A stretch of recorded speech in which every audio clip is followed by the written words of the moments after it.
오늘 이제 베드로후서 3장 마지막을 합니다. 하나님 정말 다시 한번 미래에 다가오는 그 일들을 통해서 하나님 오늘 우리가 이 땅을 어떻게 살아가야 되는지를 깊이 생각하며 그것이 오늘날 우리로 하여금 경건한 삶으로 인도되게 하여 주시옵소서.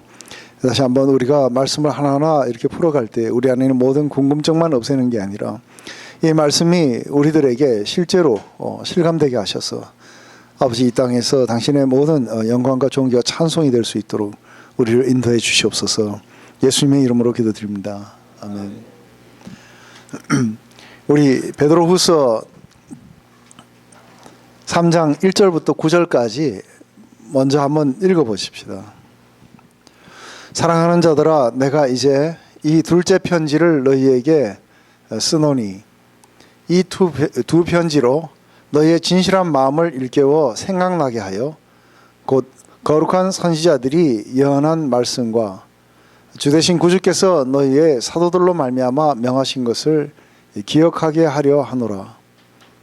먼저 이것을 알지니 말세에 조롱하는 자들이 와서 자기의 정욕을 따라 행하며 조롱하여 이르되 주께서 강림하신다는 약속이 어디 있느냐. 조상들이 잔 후부터 만물이 처음 창조될 때와 같이 그냥 있다 하니 이는 하늘이 예적부터 있는 것과 땅이 물에서 나와 물로 성립된 것도 하나님의 말씀으로 된 것을 그들이 일부러 잊으려 함이로다. 이로 말미암아 그때의 세상은 물이 넘침으로 멸망하였으되 이제 하늘과 땅은 그 동일한 말씀으로 불사르기 위하여 보호되신 바 되어 경건하지 아니하는 사람들의 심판과 멸망의 날까지 보존하여 두신 것이니라. 사랑하는 자들아, 주께서 하루가 천년 같고 천년이 하루 같다는 이 한 가지를 잊지 말라. 주의 약속은 어떤 이들이 더디다고 생각하는 것 같이 더딘 것이 아니라 오직 주께서는 너희를 대하여 오래 참으사 아무도 멸망하지 아니하고 다 회개에 이르기를 원하니라. 베드로서 처음부터 끝까지 나온 이야기는 바로 이 이단 사상을 지금 다루기 위해서 하고 있습니다. 이게 이단이 뭔지는 우리가 다 이야기를 했습니다. 근데 이게 단순하게 여기만 지금 베드로 전후서를 썼는 이 지역만 그런 게 아니라 전 세계 안에 복음이 전해진 곳 안에는 거의 대부분이 다 이러한 이단 사상들이 이렇게 범람했다고 봅니다. 그 때문에 제가 다른 책들에게는 고린도 교회는 어떤 일이 일어났으며 또 이제 에베소서였던 그 디모데 교회는 디모데 전후서에서는 어떤 일이 일어났으며 또 이렇게 순회 전도자였던 유다에 의해서는 이게 어떻게 쓰여져 있고 또 베드로, 요한 할 것 없이 전부 다가 동일한 그 이단들을 대상으로 지금 싸우고 있는 겁니다. 근데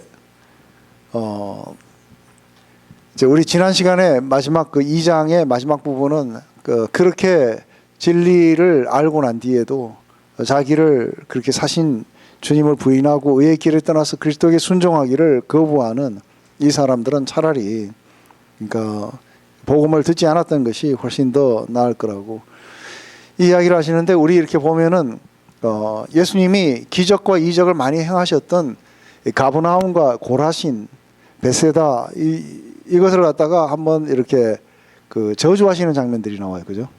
우리 복음서를 읽어보면은 화 있을진저 고라시나 화 있을진저 베세다야 하면서 마지막 날에 이렇게 소돔과 고모라 성에 살던 사람들이 일어나서 너희들 정죄할 거라고. 왜냐하면 그들이 만약에 내가 너희 성에서 행한 만큼 그렇게 많은 기적과 이적을 그렇게 베풀었더라면은 그러니까 니들은 그 사람들은 다 회개했을 거라는 거예요.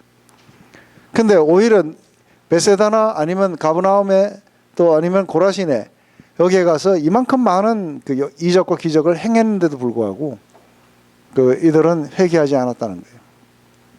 그렇기 때문에 오히려 나중에 소돔과 고모라 성에 있는 살던 사람들이 일어나서 너희들을 정죄하게 될 거다.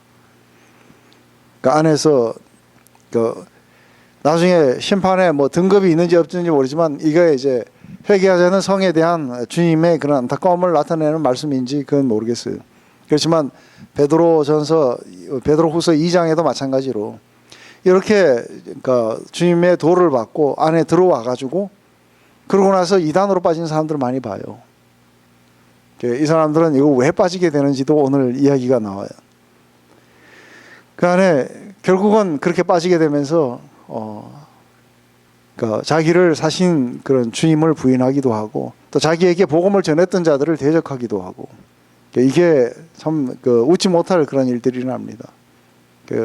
자기에게 복음을 전해서 자기가 성령을 경험하고 그리고 안에 구원을 받았다는 그런 어떤 확신 속에 기뻐했던 자들이 어느 날 인터넷에서 이상한 걸 보고 또 어느 집회에 갔더니 누가 하는 말을 듣고 와서 자기를 그 복음 진리 가운데로 인도했던 그러니까 옛날 같으면 사도들이었고 오늘 같으면은 목사님이나 아니면 영적인 리더들을 거부한 채 그 길을 따라 이렇게 빠져나가는 걸 봅니다. 이게 아주 사도 요한은 굉장히 많은 사람들이 그렇게 빠져나가는 걸 경험했었어요. 안에 인기도 좋고 그래서 많이 빠져나가는 거죠. 이게 바로 안에 나중에 가면 이제 그 야고보서 이런 게 너희든지 누구든지 선생이 되려고 하지 마라. 그래서 만약에 선생이 돼서 복음을 가르치게 되면은 훨씬 더 많은 그 너희들이 그 책임을 갖다가 묻게 될 것이다 했을 때 이걸 잘못 해석하면은 아이고 내 가르치는 거 하지 말아야겠다. 나중에 책임 덜 물으면은 그런 게 아니라 이게 선생이 되려고 하는 사람들이 거의 대부분이 이게 그 복음을 갖다가 트위스트 해가지고 잘못된 그런 것으로 이끌어가고 자기만 파멸로 가는 게 아니라 다른 사람들도 파멸로 데려가기 때문에 그런 말을 하는 거예요. 그때 복음에 온전히 위탁하기를 거부하는 사람들에 대한 이제 경고의 말씀이 되겠죠, 그죠? 근데 하지만 우리가 만약에 주님께서 주신 그 약속의 말씀을 우리가 붙잡고 그리고서는 끝까지 그 약속을 믿고 살아가게 된다면은 그렇다면은 유혹을 거부할 힘을 얻게 되고 마지막 날 새 하늘과 새 땅에 거하게 될 거라고 이야기하는 거죠. 그렇기 때문에 굉장히 중요한 것은 오늘날 우리가 이 땅에서 어떻게 살아야 되느냐 하는 것은 이 두 가지에 의해서 결정된다 그랬어요. 하나는 과거에 일어났던 사건이고 하나는 미래에 일어나는 사건이에요. 과거에 일어난 사건은 바로 예수님이 우리 죄를 위해서 죽으시고 우리를 구원해 주셨다는 그 진리예요. 그렇기 때문에 우리는 그것에 그 은혜에 하나님의 은혜와 사랑에 반응해서 우리가 마음을 새롭게 해서 그분의 기쁨이 되고 싶고 그리고 그분의 그런 영광과 찬송이 되고 싶다는 것이 우리의 동기인 거예요. 그렇지만 또 한 가지는 마지막 때에 다가오게 되는 그 심판의 날이 있어요. 그래서 모든 그 심판들이 다 끝나고 난 뒤에 새 하늘과 새 땅 그리고 그 안에는 의만이 존재하고 있어요. 의인들이 들어가게 될 것이고 그 안에는 다시는 분리가 없고 다시는 눈물이 없는 그런 곳을 우리가 보게 돼요. 거기에 우리는 들어가겠다는 우리를 그렇게 데리고 가겠다는 주님의 약속이 있어요. 그래서 우리는 그 약속을 우리는 믿으면서 그걸 생각해 보면은 그걸 우리가 눈앞에서 매일매일 보고 살아간다면은 오늘날 우리의 삶은 어떻게 결정해야 될 것인가를 우리는 또 하나의 동기가 되는 것이죠. 그런데 다른 사도 바울의 모든 이야기들 속에서는 과거에 일어났던 바로 예수 그리스도의 십자가의 그 사랑이 동기가 돼서 그분이 성령을 주심을 또 우리의 동기가 됐어. 그래서 우리는 그런 사랑을 입었고 그리고 끊임없는 그런 어떤 능력을 부여받아서 우리는 이 땅을 그렇게 살아가게 될 거라고 얘기하는 거죠. 그러니까 과거에 상당히 많은 그 강조를 이렇게 하고 있어요. 근데 베드로는 뒤에 오게 되는 그러니까 베드로 전서는 바로 그거였어요. 하나님 왜 너희들을 구원하시는지 아느냐.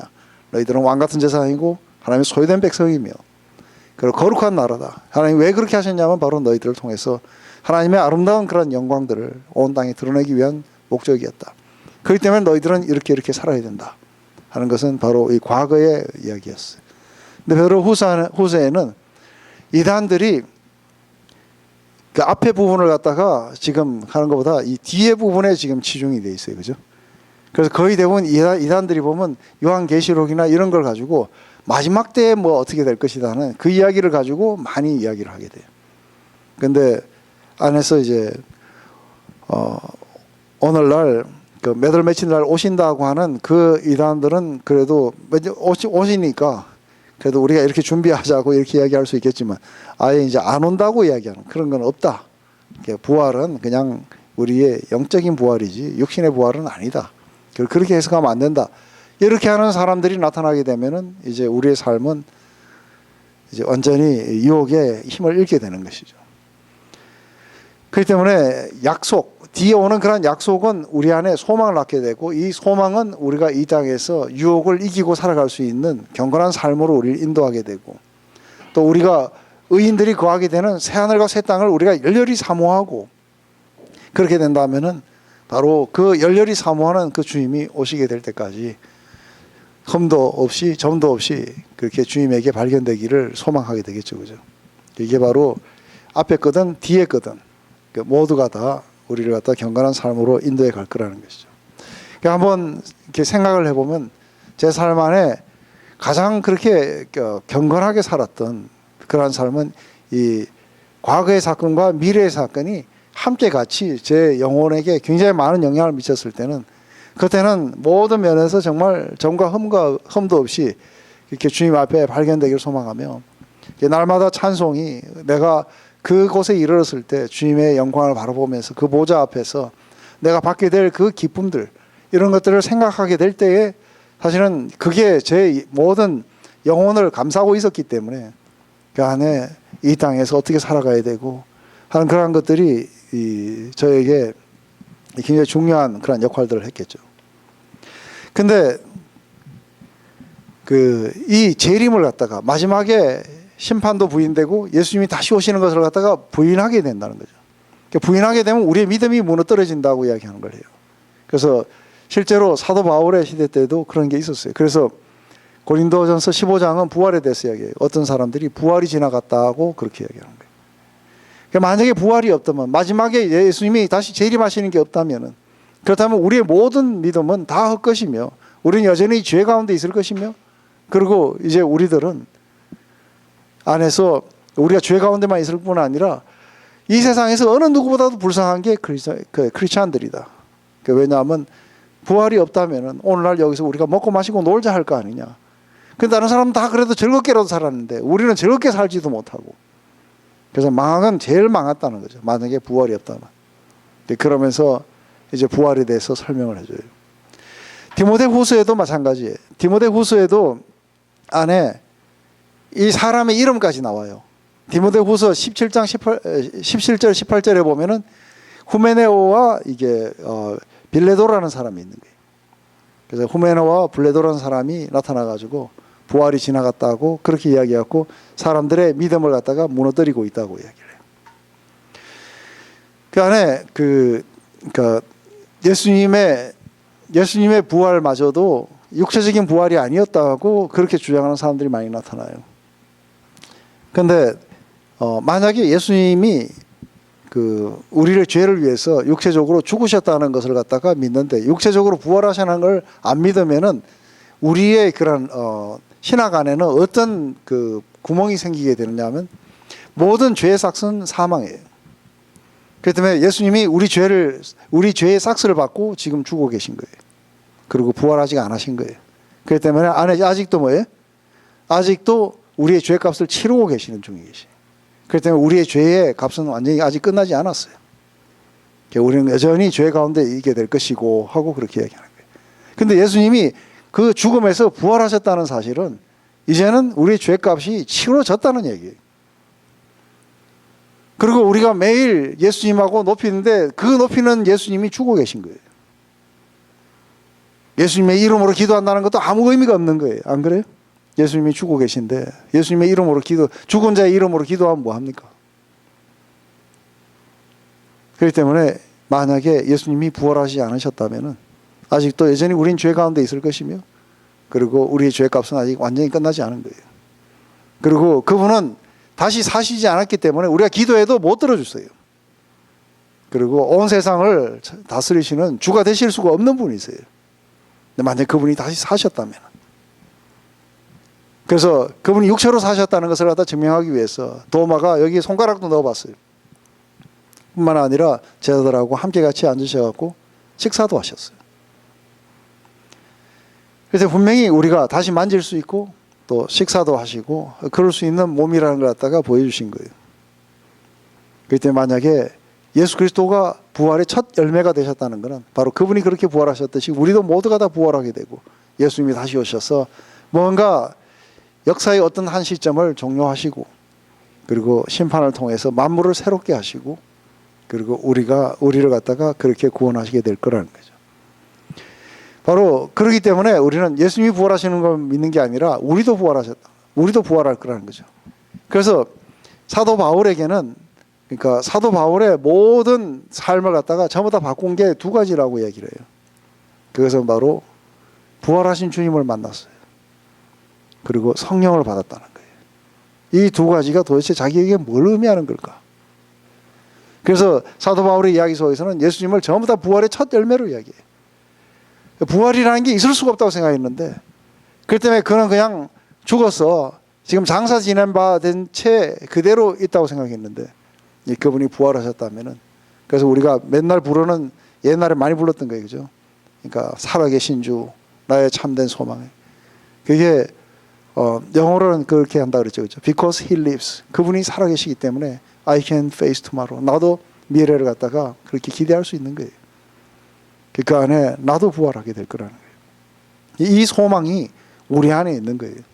그래서 우리는 이 육신의 장막을 벗고 그리고 영광의 몸으로 입혀주시겠다 하는 바로 약속이 있기 때문에 그렇기 때문에 그 약속을 우리가 받고 그것을 갖다가 열렬히 사모하고 우리가 그러한 세상을 갖다가 우리가 살아가고 싶은 그 마음이 우리 안에 굉장히 열렬하게 있다면은 그렇다면 오늘날 여기에서 우리는 어떻게 살아야 될 것인가. 제가 그 이야기를 옛날에 이런 걸로 많이 했어요. 나는 지금 아주 좁은 그 아파트에 쥐도 나오고 바퀴벌레도 나오고 하수도 막힌 그런 집에 살고 있는데 갑자기 그 안에서 누군가가 나에게 새로운 집을 선물해 주신 거예요. 그래서 지금 아주 정원이 있고 굉장히 아름다운 그런 집을 갖다가 선물을 해주시는 거예요. 근데 이게 그 지금 당장에 들어가지를 못해요. 그렇지만 내가 가서 한 번씩 구경은 할 수 있어요. 그렇지만 적어도 막불이 치러지고 그리고 이제 키를 받는 날이 이제 2달 후면 오게 되는 거예요. 근데 2달 후에 내가 그 집에 들어갈 것이라는 것은 이 사람은 여기 있으면서 열렬하게 그 들어가는 날을 사모하게 될 거예요. 그죠? 이 사모하는 사람들은 안에서 가구를 사거나 뭘 사거나 할 때에 지금 현재 있는 집에 맞추지 않는다고 그랬어요. 이 사람은 새롭게 들어가는 그 집에 모든 걸 맞춰서 자기의 삶을 갖다 결정해 가게 될 거라는 거죠. 왜냐하면 그것에 대한 확실성 때문에 그래요. 근데 그게 희미하게 되면은 안에서 그게 그게 언제 될지도 몰라 하고 또 그 가짜일 수도 있어. 이러는 사람들은 지금 여기에 있는 걸 빨리 수리를 하고 보수를 해가지고라도 그래서 여기서 그냥 대충 사는 거다고 생각하니까 그 안에서 삶이 경건한 삶으로 그리고 삶이 그런 힘 있는 삶으로 나가지 못하게 될 거라고 하는 이야기예요. 근데 부활이 지나갔다는 이 이야기를 이걸 할 때 저도 이렇게 그 처음에 그 주님 안에 들어와서 많은 강사들로부터 이렇게 그걸 듣고 했을 때 어떤 분들은 굉장히 영적인 분들이에요. 너무 영적이라서 그래서 이렇게 성경 해석들이 상당히 이상했었다는 것들을 최근에 더 많이 이렇게 기억이 나요. 그런 것 중에 하나가 골로새서 이렇게 2장 12절에 그러니까 안에서 우리 크리스천의 삶이라는 것은 이미와 아직이라는 게 있어요. 우리는 이미 구원을 받았지만 아직 완전하게 구원을 받은 건 아니에요. 그래서 예수님이 다시 오셔서 우리를 온전하게 구원해 주실 거예요. 근데 항상 이미와 아직이라는 그렇지만 여러분들 구원을 받았습니까 하면은 우리는 구원에 확신이 있습니다 하고 이야기를 해요.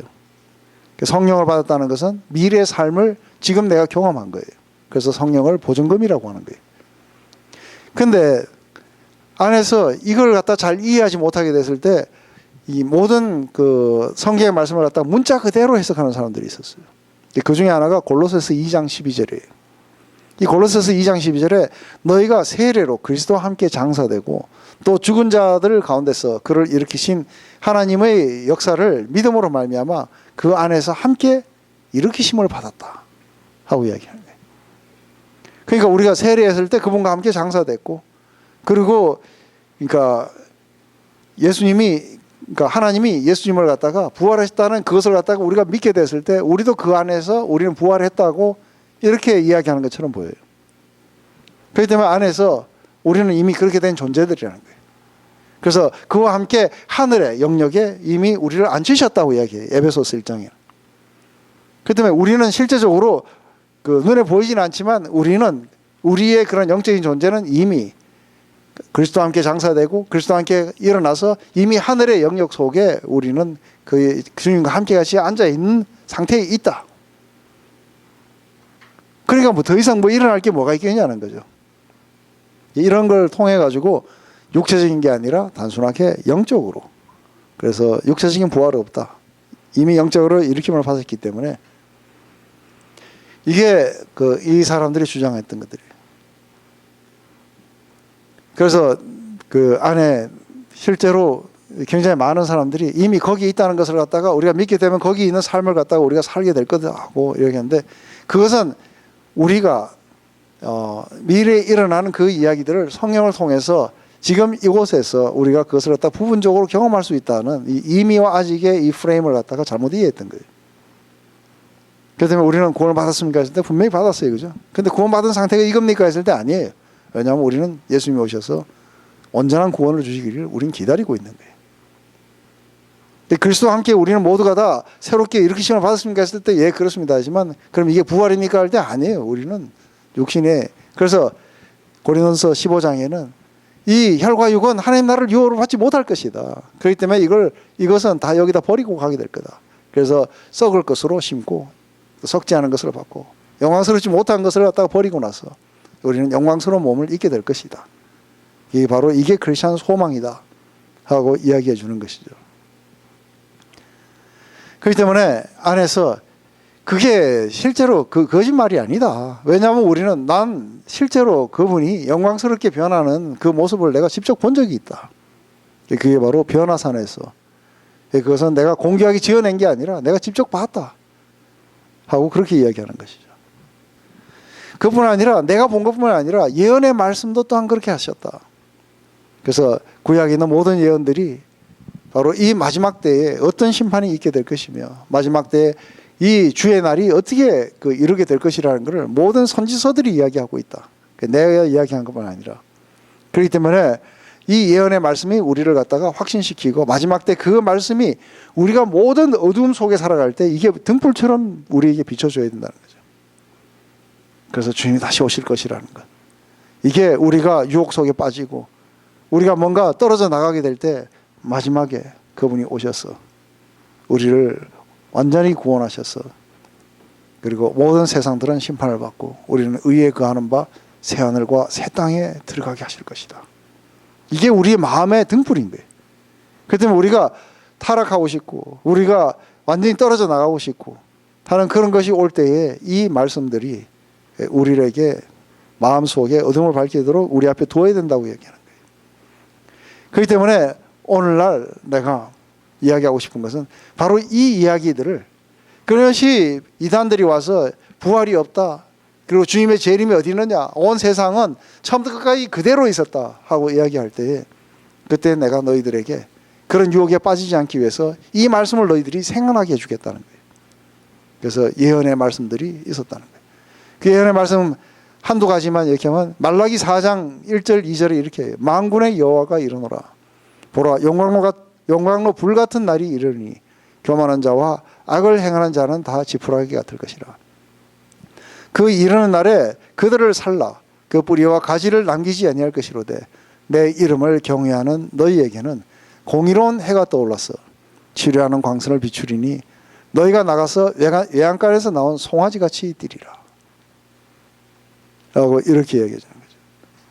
근데 그 날이 이렇게 주의 날이 도적같이 이른다고 이야기했을 때 도적같이 이른다는 것은 안에 몰래 이렇게 비밀스럽게 온다는 그 이야기가 아닌 거예요. 근데 도적같이 이른다 하니까 또 이걸 비밀로 이래갖고 부활하신 주님이 벌써 오셨다 하더라 하고 또 그렇게 이야기하는 사람이 어디 가야 되냐면 저쪽에 어디 있다.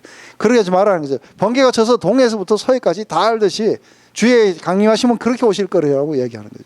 그래서 한 사람도 주님이 어디에 오셨는지 뭐 그걸 찾아서 여기 있다 저기 있다 뛰어다니면 안 된다고 이야기하는 거예요. 그런데도 도적같이 오지 않느냐. 이렇게 해가지고 그거는 이미 몰래 오셨다는 겁니다. 그게 아니고 어느 때 오지를 못한다는 거예요. 마태복음 24장 42절은 24장은 바로 주의 재림에 대한 얘기예요.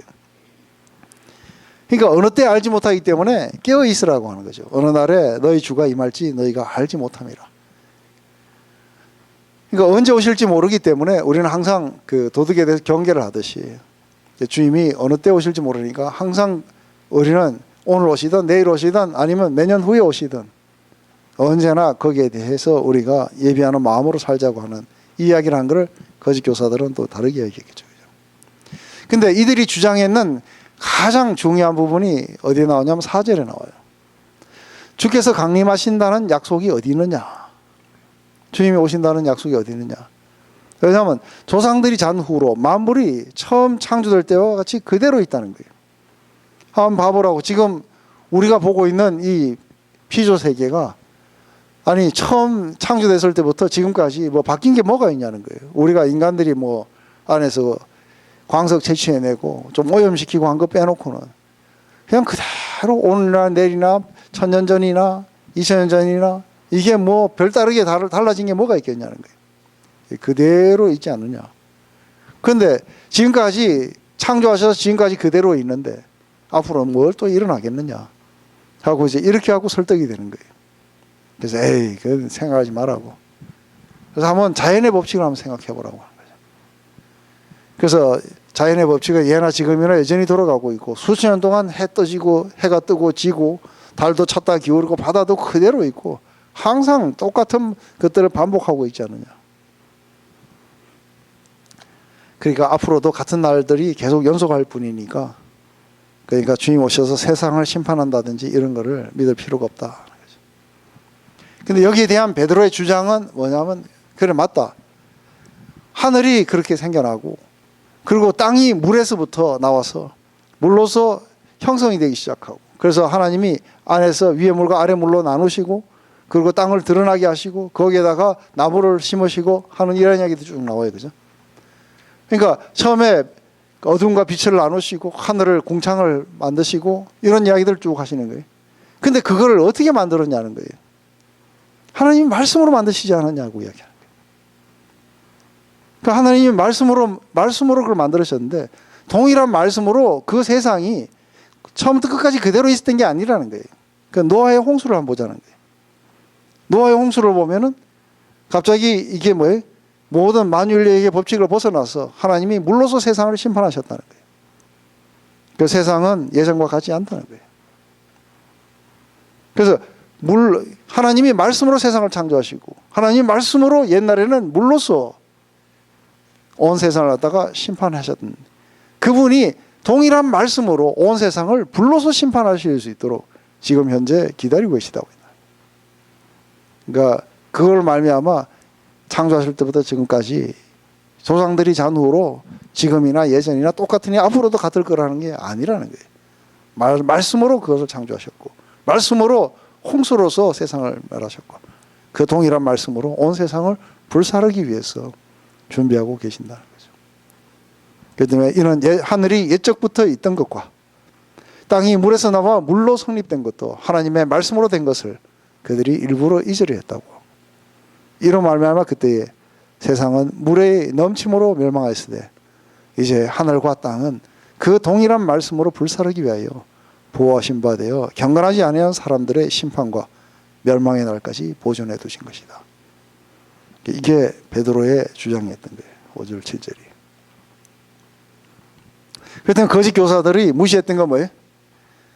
하나님이 말씀으로 창조하시고 말씀으로 만물을 붙들고 계시다는 것 이걸 갖다가 부인했던 거죠.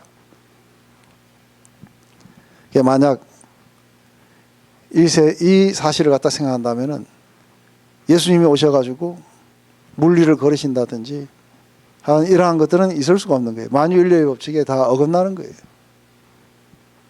그렇기 때문에 하나님의 말씀을 능가할 수 없는 것이 자연의 법칙인 거예요. 얼마든지 그분이 만드신 것을 그분이 그렇게 말씀으로 만드셨는데 그분의 말씀이 그 자연 법칙에 얽매이지 않을 거라는 거죠. 그렇기 때문에 하나님이 말씀하시면 온 자연은 새로운 변화를 겪게 될 거라는 거예요.